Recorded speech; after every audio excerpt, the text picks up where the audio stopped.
ko a karo ni haba ina ta tiba ai na san maybe za ka iya ƙara zubawa na shi wallahi ne ta ya kwariya kaga kudin gida kudin kudin kayan da ka sha mana haba kuke ka san dan masa dan mulmu direba ai ni ma dan can ne a mai gida bana fa ba haka ake yi ba kudi shi wancan daban shi wancan ya dama ya riga ya sa ban kudi wani lokacin ma zai ban aje amma kai ya ra'ayi ka lokacin kaya ko ka tafi ka sai ka baka ban kudi ba mai gida mu kudin mana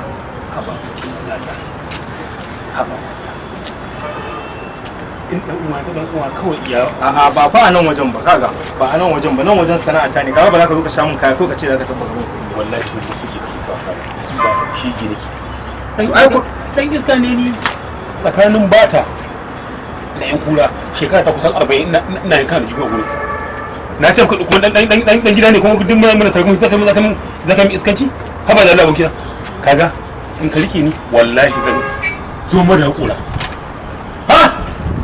haba da yanzu ba ka biya ni ba kenan baka da Allah kai ko sama da ƙasa ma ta da sai ka ban kudi ai ba tsoron ka nake ci ba yaro Allah na to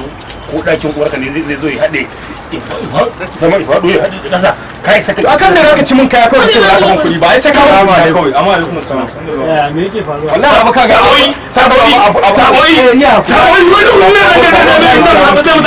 saboyi ridai na yarda daga nan sai kaya na ya ci bai ban kudin ba baba kaya na ya ci bai ban kudin ba kuma ya da na bashi abin da nake so da wannan ai ba abu bane da za a zo na tafiya hankali ana tada hayaniya da sauransu nawa ne dama irin su da yawa sun saba yin harkan nan shi ne magana ai ba wai wani abun nan